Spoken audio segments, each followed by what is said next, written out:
Tapos may It's not lalabas pa enough. kamo, di ba, JL, na bagong set? Yes, actually kanina lumabas na yung Elite Trainer box ng Ascended Heroes. It's the newest set for the Pokemon. So, Mega Evolutions 2.5 siya. So, special set siya kasi kagaya siya ni Prismatic and 151. Wala kang boxes na mabibili niya. Only booster bundles, ATVs only lang Elite talaga. Trainer boxes, dun lang. And kaninang umaga pa lang, grabe na yung newsfeed ko. Mga 6 a.m. pumipila yung tao sa SM. This one is the Gengar and Dragonite naman. okay. Ay, yun. Gengar, madaming talaga. Oh, Gengar. and Kukuha Dragonite. dyan. So, yun yung Dragonite pa rin yata yung headline card, kumbaga. Siya pa rin Yung nasa box? pinaka-choose.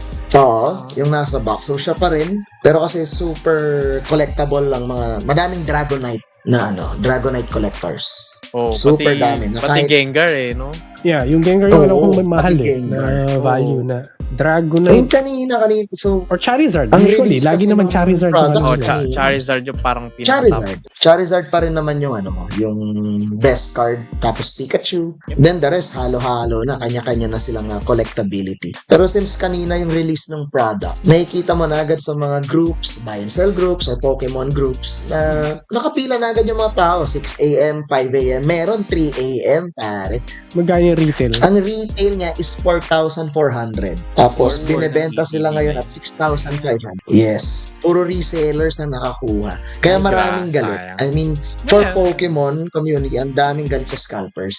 I mean, understandable if you want to buy the product din na hindi mo ma-access. Kasi for me, ang hirap Medyo hot take to Medyo hot take. I'm not against scalping.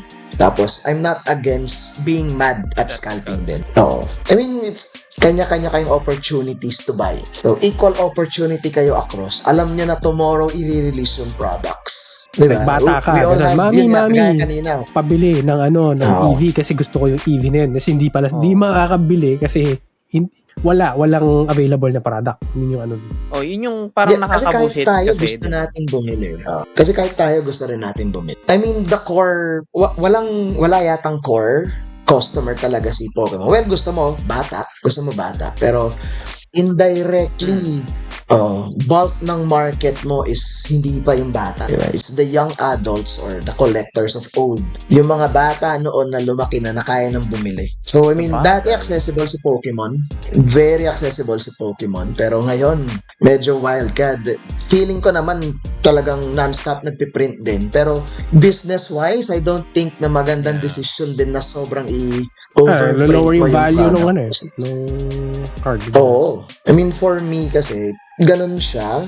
I mean, may opportunity pa rin naman yung parent to buy their kids the Pokemon cards, pero not the SRP na. Except parang siya, sabihin mong watches. Let's say kay paring Hype or other resellers mas mabilis ka makabili sa kanila, pero mas mataas. But people are willing to pay for it. Ito yun yung problem So, dahil may bumibili. Pero kung walang bibili ng product Dahil nun, may bumibili, doon pa rin babagsak. market decides always. Para supply and Yes, demand market yung design. So, nangyayari dito. Ang isang nagiging problem ng supply demand issue is artificial. Hindi siya organic. controlled. Controlled siya. Controlled siya ng mga the powers that be.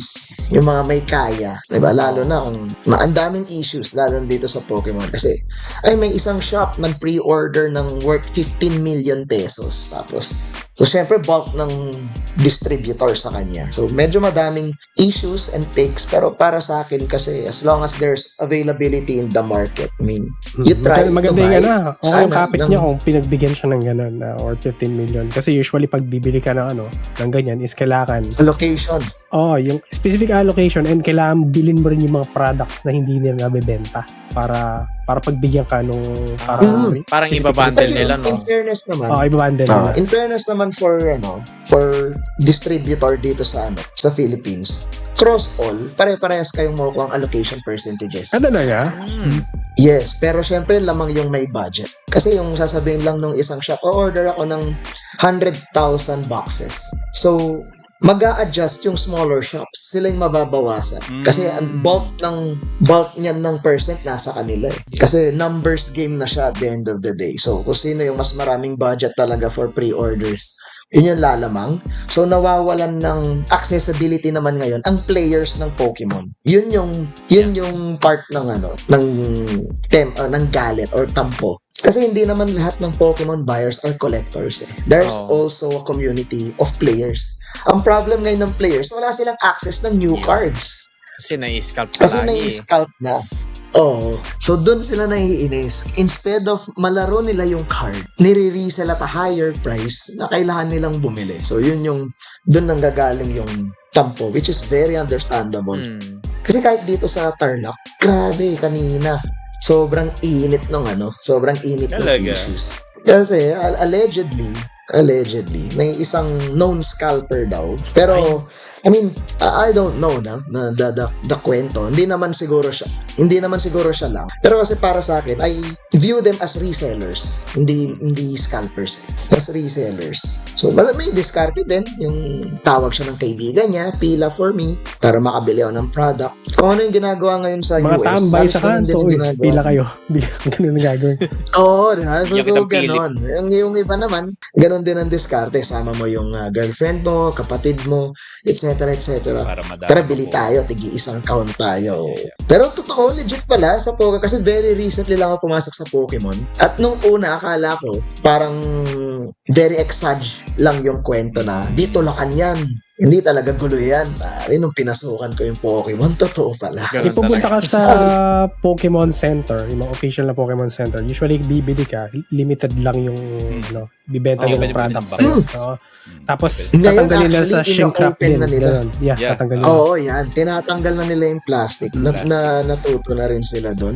Pero marami pa rin nakaka-backdoor. Isipin mo, kaya pa rin bumackdoor. Yun yung yung backdoor pwede. Grabe. Yung connection talaga, doon ka dito eh. Sa Tarlac kasi culture shock ako eh. Culture shock ako sa Pokemon. Politics ang Pokemon TCG. May nag-comment sa atin kanina. So, yung Elite Trainer box daw na nabili sa SM is 4,000. Tapos ngayon, binebenta niya for 9,000 sa TikTok shop. So, grabe. Bro. Times 2. Kung kumikita ka buhayan. More than... Mas mahal pa yan dun sa nakuha mo sa akin. Magkano ba ito? 8 plus lang yun. Grabe. Hindi ko pa na-check itong set na to eh. Ayokong tumingin kasi ng mga TCG kasi alam naman. Delikado. Mahirap na. Kasi pag makakita ka ng mura, maganda yan, tumingin ka, pre! Come on! Let's go! Yan po lahat ang topics natin for today. Kung meron kayong mga topic suggestions, leave lang kayo sa comments. Tingnan namin kung pwedeng pag-usapan. And shout out sa mga sumusunod. Yun, shout out sa mga recent followers natin. Duko the Great, si Jerry Gore, Eros Vanderblight, Jonathan Pepe Tito. Yun, may Pepe na basa ko, sorry. JRS, si Pipo Pips, si Gnoti Jeps, Cairo Wisteria, Kaims, Mega Bloom Gaming, then sa mga chatters natin, sila Recollecting PH, Paiga, paano basahin to? Page Eater? Page Easter? Ano to? Page Ashtier? Paano ba si Hyun Kari, sino pa? Kapirasong Luya, kanina. Yan. Ito ba? Avian, nag-lurk sila. Si Kuma Mars, Premier Avenue, JM Shadow Games, Antagonize X, si Cloyd DTV. Ayun, Sir Tiny. Yun. So, may na-miss out ako. Pasensya na po. Yun. Na-miss out siya. Na-miss out siya no? So, kung gusto nyo kami supportahan, pwede nyo kami follow, like, comment, subscribe, and depending sa platform kung saan nyo na kami nahagilap. And to join the discussion, available kami every Friday, 8:30 PM sa Pinoy Gamer Twitch channel, kung saan kami nagla-live recording itong podcast na to. And kung gusto nyo maging guest, let us know so we can arrange it. And kung gusto nyo shoutouts, comment lang sa video na to and we'll give you shoutouts sa end ng mga segments.